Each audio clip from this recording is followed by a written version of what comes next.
अब स्टार्ट करते हैं 9 नॉलेज बर्स्ट पर स्लोप।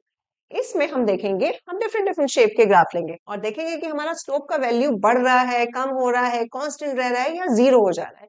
ये सब पता लगाएंगे सिर्फ ग्राफ देखकर। चलिए स्टार्ट करते हैं।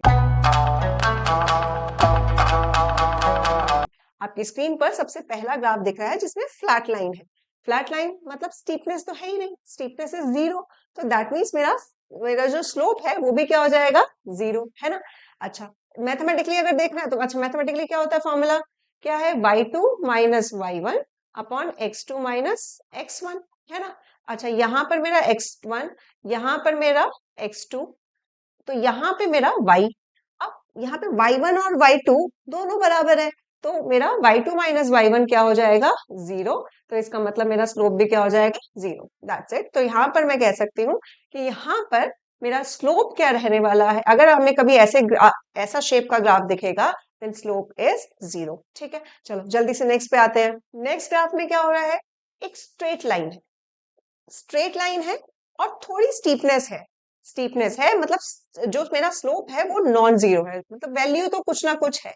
बट ये देखते हैं, यहां पर देखेंगे, अगर हम इस पॉइंट पर देखा तो ये एंगल बना, इस पॉइंट पर देखा तो ये एंगल बना, इस पॉइंट पर देखा तो ये एंगल बना, मतलब हर पॉइंट पर मेरा जो स्टीपनेस है वो सेम ही जा रही है।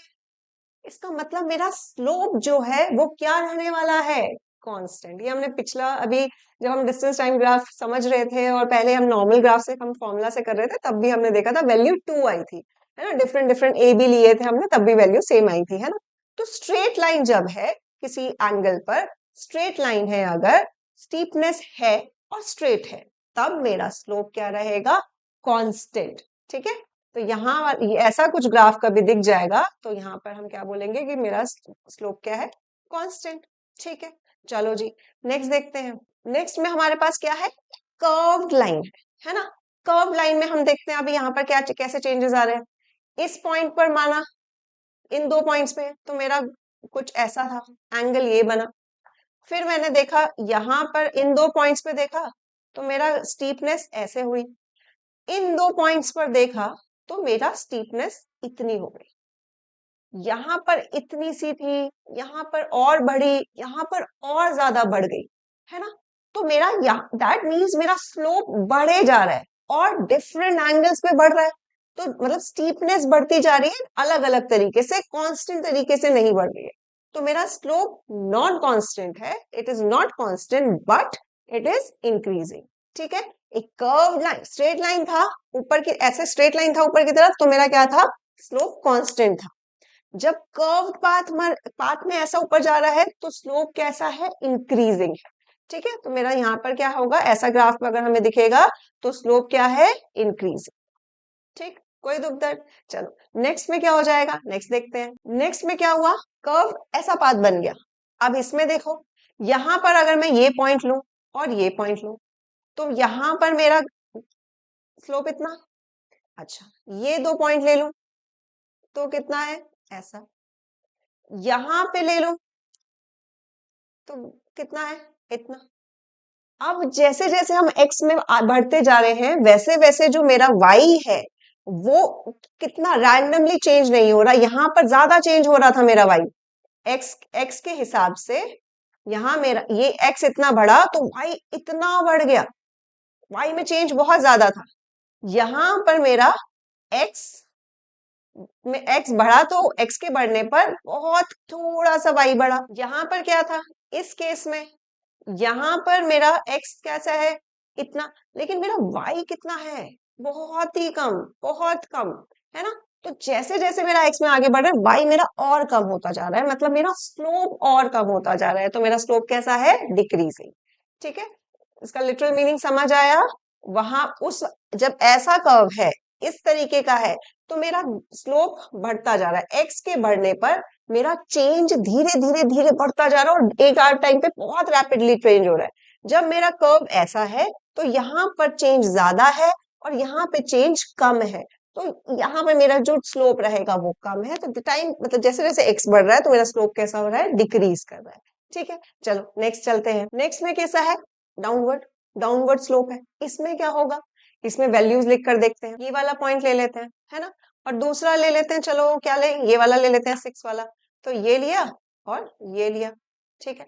इसके कोऑर्डिनेट, ए के कोऑर्डिनेट क्या है, x1 x1 y1, यहां पर क्या बना x2 y2, कोई परेशानी।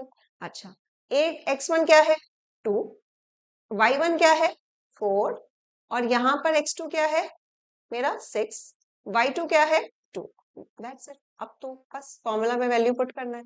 फॉर्मूला क्या है, y2 माइनस y1 अपॉन में x2 माइनस x1, अब तक तो रट गया होगा। y2 माइनस y1 क्या है, y2 2 minus 4, x2 minus x1 क्या है 6 माइनस 2, कितना होगा 2 माइनस 4, 2 माइनस 4 कितना होगा -2, ठीक है। 6 माइनस 2 कितना हुआ, यहाँ पर 4, कितना आया आंसर मेरा -1/2। तो जब मेरा डाउनवर्ड स्लोप है तो मेरा जो बेसिक स्लोप कैसा आ रहा है, नेगेटिव। मेरा डाउनवर्ड स्टीपनेस है तो मेरा स्लोप क्या है, नेगेटिव, ये याद रखना, ठीक है, बहुत इंपॉर्टेंट है। इसको कैलकुलेट जब ग्राफ में आता है, एक साथ आता है, दो तीन चीज, स्ट्रेट ग्राफ आता है या फ्लैट लाइन वाला आता है, डिक्रीजिंग आता है, साथ में आता है, तो अब आप कंफ्यूज होते हो निकालने में, ठीक है। टाइम लगेगा, थोड़ा सा प्रैक्टिस के साथ सीख जाओगे, बट इंपॉर्टेंट है, कोऑर्डिनेट्स लिख के सॉल्व करो तो इजीली अपने आप साइन खुद से आएगा। बेसिक मैथ्स खुद से, 2 माइनस 4 लिखा तो 4 बड़ा था तो मेरा माइनस साइन आया, ठीक है ना। तो यहां से हमें पता लग गया कि भाई डाउनवर्ड स्लोप जब होता है तो क्या है, मेरा स्लोप नेगेटिव, ठीक। तो यहाँ ऐसा ग्राफ जब होता है तो मेरा स्लोप क्या है, नेगेटिव, ठीक। चलो, अच्छा, एक और टाइप का हम ग्राफ देखेंगे अभी, जिसमें ये इससे रिलेटेड बहुत क्वेश्चंस आते हैं।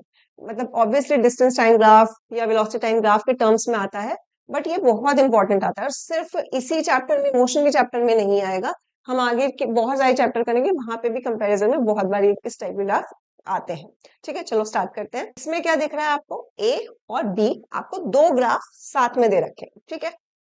इसमें आपसे पूछा जाता है कि किसका स्लोप ज्यादा है, ए का ज्यादा है या बी का ज्यादा है।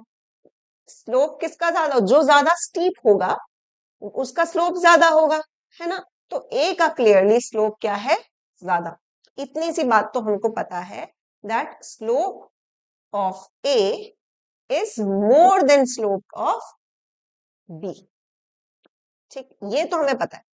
बट प्रॉब्लम आती है कि एग्जाम में सीधा ऐसे डायरेक्ट करके कुछ क्वेश्चन नहीं आता, यूज किया जाता है, इस टाइप के कॉन्सेप्ट को यूज किया जाता है। कैसे, मैं एक एग्जांपल देती हूँ। जैसे मान लेते हैं कि यहाँ पर डिस्टेंस दिया हुआ है और यहाँ पर टाइम, ठीक है। अब पूछा जा रहा है कि ये कोई कार ए है और ये कोई कार बी। पूछा जा रहा है कि ये कौन सी कार की स्पीड ज्यादा रहने वाली। तो जिसको याद है कि डिस्टेंस टाइम ग्राफ का जो स्लोप है क्या देता है, स्पीड। तो जिसका स्लोप ज्यादा उसकी स्पीड ज्यादा, डिस्टेंस टाइम ग्राफ के केस में। समझ आया इतना से बात, क्या बोला कि जहां पर स्लोप ज्यादा है, अगर डिस्टेंस टाइम की ग्राफ की बात हो रही है तो स्लोप ज्यादा है, दैट मीन्स स्पीड ज्यादा है, ठीक है। तो स्लोप ऑफ आपका क्या, slope of distance time graph क्या देता है, स्पीड, ठीक है। तो slope is directly proportional to क्या, स्पीड। क्यों, क्योंकि हमें क्या, किसका है distance, distance change in x y axis upon में चेंज इन एक्स एक्सेस था ना, ये तो हम ऑलरेडी कर ही चुके हैं। डिस्टेंस टाइम ग्राफ से हमें स्लोप से हमें क्या मिल रहा है, स्पीड। तो स्लोप ऑफ ए ज्यादा था, दैट मीन्स स्पीड ऑफ ए भी ज्यादा होगी स्पीड ऑफ बी से, ठीक। इतनी सी बात समझ आ गई, कोई परेशानी, कोई दुख। अच्छा, यहां तक फिर भी समझ जाते हो, यहां तक हो जाती है क्लियर। लेकिन एक और, अगर कभी थोड़ा सा वो हॉट्स लेवल जो टाइप के क्वेश्चन होते हैं ना, वो थोड़ा सा वहां पे अगर किसी टीचर को, एग्जामिनर को फंसाना होता है तो ग्राफ को उल्टा कर देते हैं। मतलब देखते हैं, इसमें मान लेते हैं यहां पर टाइम लिखा है और यहां पे डिस्टेंस, ठीक। अभी भी ग्राफ जो स्लोप की डेफिनेशन तो वही है, जितना ज्यादा स्टीप उतना ज्यादा स्लोप, है ना। तो अभी भी स्लोप किसका ज्यादा है, ए का, ठीक।